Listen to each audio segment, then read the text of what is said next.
ఈ రోజు November 11, 2025 Hyderabad real estate మార్కెట్లో కొన్ని చాలా ముఖ్యమైన పరిణామాలు జరిగాయి. కొన్ని పెద్ద నంబర్లు కూడా కనిపిస్తున్నాయి. వాటి గురించే వివరంగా మాట్లాడుకుందాం. ఈ రోజు మన విశ్లేషణను ఒకే ఒక్క చాలా పెద్ద నంబర్తో మొదలు పెడతాం. 160 కోట్ల రూపాయలు. ఇంత భారీ మొత్తం హైదరాబాద్ రియల్ ఎస్టేట్ మార్కెట్లో కేవలం ఒకే ఒక్క డీల్ విలువ. అసలు దీని వెనుకున్న కథ ఏంటో ఇప్పుడు చూద్దాం రండి. హైదరాబాద్ ప్రాపర్టీ మరియు రియల్ ఎస్టేట్ న్యూస్ అనాలిసిస్ కు స్వాగతం. ఈ అనాలిసిస్ మీకు అందిస్తున్నవారు Coldwell banker Sutra property Hyderabad. సరే, ఆ 120 కోట్ల రూపాయల కథ వెనుక ఉన్నది రైదుర్గ్లో జరిగిన ఒక హై ప్రొఫైల్ డీల్. టీజీఐసీ నిర్వహించిన ఈ భూమి వేలం నగరం యొక్క అత్యంత కీలకమైన బిజినెస్ కారిడార్లో ఎలాంటి సంచలనం సృష్టించిందో ఇప్పుడు వివరంగా చూద్దాం. రైదుర్గ్, దీన్ని హైదరాబాద్ యొక్క హై రిటర్న్ బిజినెస్ కారిడార్ అని పిలుస్తారు. ఇక్కడే టీజీఐసీ ఒక ఆక్షన్ కండక్ట్ చేసింది. అందులో కేవలం 0.97 ఎకరాలు, అంటే ఒక ఎకరం కన్నా తక్కువ విస్తీర్ణం ఉన్న 2 ప్లాట్లు అక్షరాల 160 కోట్ల రూపాయల భారీ మొత్తాన్ని సంపాదించి పెట్టాయి. ఈ ప్రాంతం విలువ ఏ స్థాయిలో ఉందో చెప్పడానికి ఇది ఒక ఉదాహరణ. ఇప్పుడు మనం చూస్తున్న ఈ నంబర్లు నిజంగా ఆశ్చర్యపరుస్తాయి. చూడండి, ఇదే రైదుర్గ్ ఏరియాలో 2017లో ఒక చదరపు గజం ధర కేవలం 88,000 రూపాయలు ఉండేది. కానీ ఇప్పుడు అదే స్థలం విలువ ఏకంగా 3,40,000 రూపాయలకు చేరింది. అంటే ఆలోచించండి, కేవలం కొన్ని సంవత్సరాల్లోనే దాదాపు 4 రెట్లు పెరుగుదల. ఇది హైదరాబాద్ మార్కెట్ ఎంత వేగంగా ఎదుగుతోందో చెప్పడానికి ఒక బలమైన సంకేతం. ఈ విషయంపై TGIC vice chairman K Shashanka ఏమన్నారంటే, ఈ సక్సెస్ఫుల్ ఆక్షన్ అనేది హైదరాబాద్ ఒక టాప్ టైర్ ఇన్వెస్ట్మెంట్ డెస్టినేషన్ అని మరోసారి నిరూపించిందని, ఇక్కడ లిమిటెడ్ గా ఉన్న హై క్వాలిటీ ప్రాపర్టీస్ తెలంగాణ ప్రభుత్వానికి చాలా మంచి విలువను తెచ్చిపెడుతున్నాయని ఇది స్పష్టం చేస్తుంది. ఇది కేవలం ఈ ఒక్క వేలం కథ మాత్రమే కాదు. రాష్ట్ర ప్రభుత్వ ఖజానాకు ప్రాపర్టీ రిజిస్ట్రేషన్ల రూపంలో కంటిన్యూస్ గా ఆదాయం వస్తూనే ఉంది. ఇప్పుడు ఆ వివరాలను ఒకసారి పరిశీలిద్దాం. ఈ టేబుల్ చూస్తే ఒక విషయం స్పష్టంగా అర్థమవుతుంది. ఈ ఫైనాన్షియల్ ఇయర్ మొదటి 7 నెలల్లో స్టాంపులు మరియు రిజిస్ట్రేషన్ల శాఖకు మొత్తం 8,679 కోట్ల రూపాయల ఆదాయం వచ్చింది. ఇది గత ఏడాది ఇదే టైంతో పోలిస్తే 268 కోట్లు ఎక్కువ. రియల్ ఎస్టేట్ రంగం ఎంత బలంగా ఉందో చెప్పడానికి ఈ నంబర్లే సాక్ష్యం. సరే, ప్రభుత్వానికి ఇంత ఆదాయం వస్తోంది కదా, మరి ఈ డబ్బుతో నగరాభివృద్ధి ఎలా జరుగుతోంది?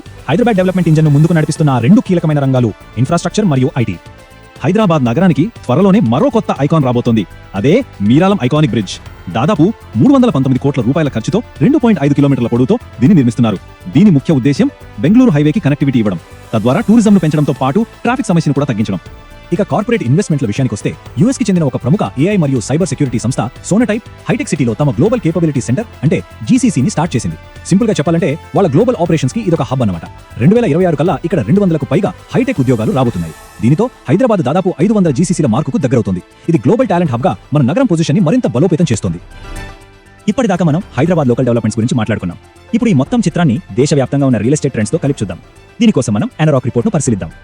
ఏఎన్ఆర్ఓక్ రిపోర్ట్ ఏం చెబుతుందంటే, ఇండియాలోని టాప్ 7 నగరాల్లో ఈ ఆర్థిక సంవత్సరంలో ఇళ్ల అమ్మకాల విలువ దాదాపు 19% పెరిగి 6.65 లక్షల కోట్లకు చేరుతుందని అంచనా. గత ఆర్థిక సంవత్సరంలో ఇది 5.59 లక్షల కోట్లుగా ఉంది. సో దేశవ్యాప్తంగా రియల్ ఎస్టేట్ మార్కెట్లో ఒక పాజిటివ్ సెంటిమెంట్ స్పష్టంగా కనిపిస్తోంది. ఇంతకీ ఈ నేషనల్ లెవెల్ గ్రోత్ కి అసలైన కారణం ఏంటి? ఒక్క మాటలో చెప్పాలంటే, లగ్జరీ ఇళ్లకు విపరీతంగా పెరుగుతున్న డిమాండ్. ఆశ్చర్యంగా దేశవ్యాప్తంగా అమ్ముడవుతున్న మొత్తం ఇళ్లలో ఇప్పుడు 42% వాటా లగ్జరీ ఇళ్లదే. అంటే కొనుగోలుదారులు కేవలం ఒక ఇల్లు కొనడమే కాదు, ఒక బెటర్ లైఫ్ స్టైల్ను, మంచి సౌకర్యాలను కోరుకుంటున్నారన్నమాట.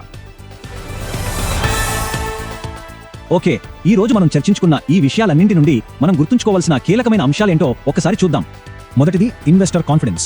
రైదుర్గ్ లాంటి ప్రైమ్ లొకేషన్లు రికార్డు ధరలు పలుకుతున్నాయంటే హై ఎండ్ మార్కెట్ పై ఇన్వెస్టర్లకు ఎంత నమ్మకముందో అర్థం చేసుకోవచ్చు. రెండవది ప్రభుత్వ ఆదాయం. రిజిస్ట్రేషన్ల ద్వారా వస్తున్న నిలకడైన ఆదాయం నగర అభివృద్ధికి ఒక బలమైన ఆర్థిక పునాదిని ఇస్తోంది. మూడవది సమగ్ర అభివృద్ధి. ఒకవైపు పబ్లిక్ ఇన్ఫ్రాస్ట్రక్చర్, మరోవైపు ప్రైవేట్ కార్పొరేట్ ఇన్వెస్ట్మెంట్, రెండింటిలోనూ డెవలప్మెంట్ కనిపిస్తోంది. చివరిగా హైదరాబాద్ మార్కెట్ జాతీయ ట్రెండ్ కు అనుగుణంగా ఉంది. దేశవ్యాప్తంగా లగ్జరీ రియల్ ఎస్టేట్ కి ఎలా డిమాండ్ ఉందో హైదరాబాద్ లో కూడా అదే కనిపిస్తోంది. కాబట్టి ఫైనల్ గా మన ముందున్న ప్రశ్న ఇదే: ఈ అద్భుతమైన అభివృద్ధి వేగం మన హైదరాబాద్ను భవిష్యత్తులో ఎక్కడికి తీసుకువెళ్తుంది? ఇది మనమందరం ఆలోచించాల్సిన విషయం.